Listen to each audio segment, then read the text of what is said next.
October 1962 wasn't just any month, it was the month when the world held its breath. Imagine two superpowers, the United States and the Soviet Union, playing a high-stakes game of chess. Except this time the pieces were nuclear missiles, and the board was the entire globe.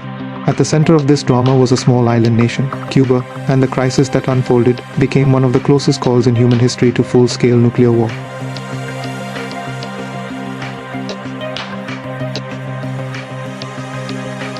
The backstory is as dramatic as any thriller. The US had stationed nuclear missiles in Italy and Turkey uncomfortably close to the Soviet Union's borders.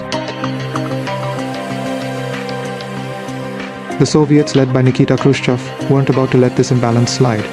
So when Cuba's Fidel Castro opened the door, Khrushchev walked, or rather, shipped right in.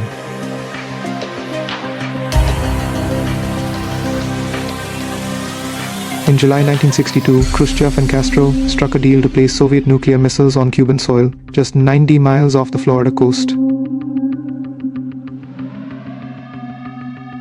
The plan? Deter any future American invasion of Cuba and level the strategic playing field.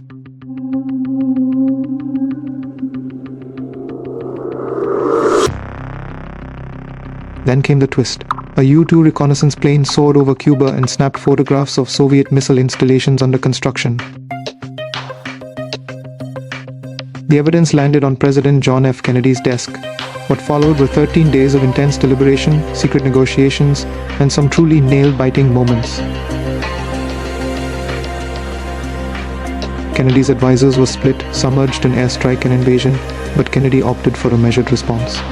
On October 22, he addressed the nation, announcing a naval quarantine around Cuba to prevent more Soviet missiles from arriving. Yes, quarantine, because blockade would legally mean war. Clever, right?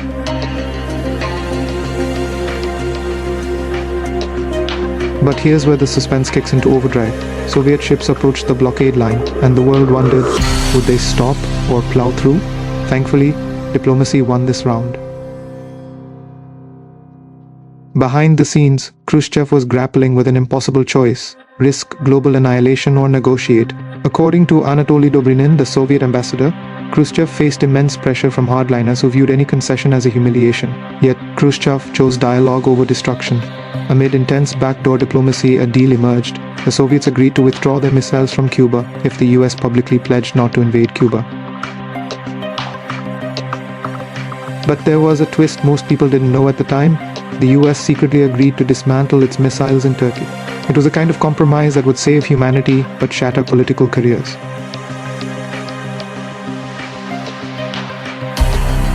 Khrushchev, who some call the unsung hero of the crisis, knew the decision would cost him dearly, and it did. The secret nature of the Turkey deal made the Soviets appear weak. Khrushchev's colleagues in Moscow saw his retreat as a blow to their pride, and he was ousted 2 years later.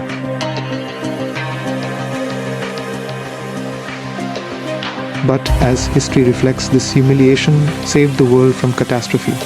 This crisis also left a lasting legacy. The famous Moscow-Washington hotline was established to allow direct communication between the two superpowers, ensuring they could talk first and launch later, if ever. It became a symbol of hope that even in our darkest moments, humanity can step back from the brink. The Cuban Missile Crisis wasn't just a confrontation, it was a lesson.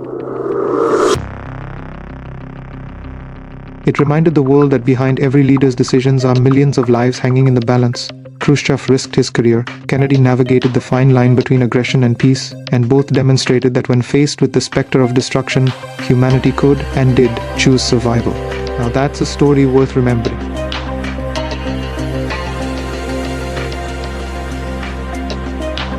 If you enjoyed this video, be sure to hit like, share it with others, and subscribe to It's Cube for more exciting content.